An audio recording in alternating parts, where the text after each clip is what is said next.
try to go from 2 to 3. Yeah. My fourth finger always kind of Curls. Flexes. curls. Does it go completely tight or just a little bit?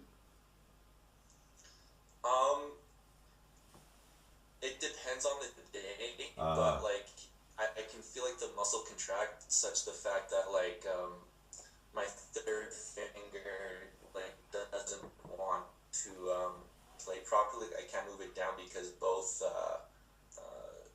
fingers want to move at the same time. Okay. And it eventually became so bad that, yeah, like I said, I got it actually in both hands. So she really emphasized like curling the fingertips like when I played. And Right.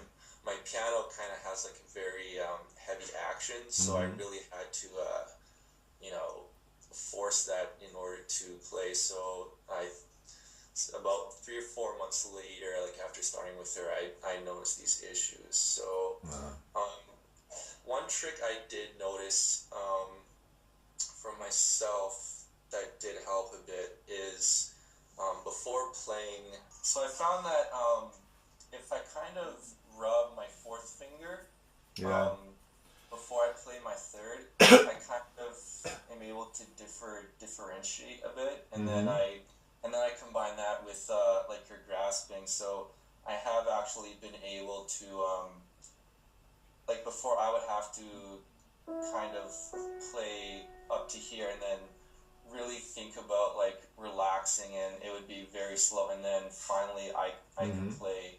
But now I can actually get kind of a slow walking scale a bit that I've never actually had this ability before because it would always contract. Okay. So it definitely is quite a big improvement. So I guess my first question to you is, when you're grasping, you still kind of push with your arm, right?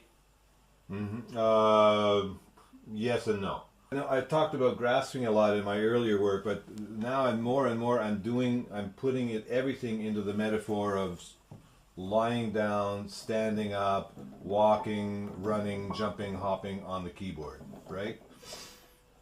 So for instance, and another thing I'm doing a lot is that I noticed watching a sort of something about baby development and movement development, that they lie down for a year. They don't stand up for the first year, and they're on their bellies, and they're learning to flex and extend and all this stuff. So I'm wondering if you. So I would like to develop a way of working where you experience even approaching the keyboard as something like standing up or something like lying down, rather than moving a key. Like, as soon as we move a key, then the old reflex is going to come. But what if you for instance just put your hand on key? Can you? Yeah, like that. Can you press a bunch of keys down? Yeah. Okay. And then if you put your hand on key like this, could you just curl all the fingers and now leave them like that and lie your wrist down. Yeah, so that the heel of the hand. And then with your hand in that position, don't change the position of your fingers, but start to roll like this. That's right. And then curl, and then roll again to there, and then roll like this, and roll then there. And now this gives a very interesting experience to your neuromotor system, because what's going on now is that the fingers are curling and uncurling, but there's no muscular effort in the fingers themselves to curl them and to uncurl them. So all of a sudden, all the nerves that are associated with curling the fingers are experiencing it sensorially, but they're not having to do anything. So this allows the neuromotor system to reboot. And now just put them out flat. That's right. And then just curl them again like that. And put them lightly under, and again roll over. Yeah. That's right. So that's fantastic. So you see, they're having this experience, but of course this is stress-free. If you had to play a note, then that would be a lot more stress, and that would make the dystonia come back. But what? Now, you asked me about, does the arm, when you grasp, does the arm... You know, don't do anything. Does the grasping action pull the arm forward, or does the arm move forward and make the grasping action easier? That was sort of your question. So what I'd like you to do now is you're with your hand there. Don't do it yet. Just watch me, and you're going to go, and the arm is going to do everything. So you're not going to grasp at all, and you're going to slowly, you're going to slowly sort of move the arm and actually maybe with the fingertips out here a little bit. So you move the arm and then come to here.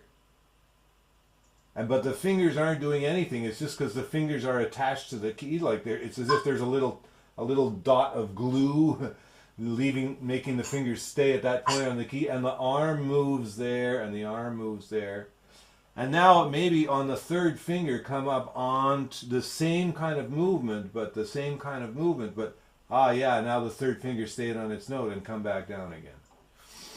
And now when you go up here with the third finger on its tip, when you come back down, let them curl so the hand ends up standing curled like this.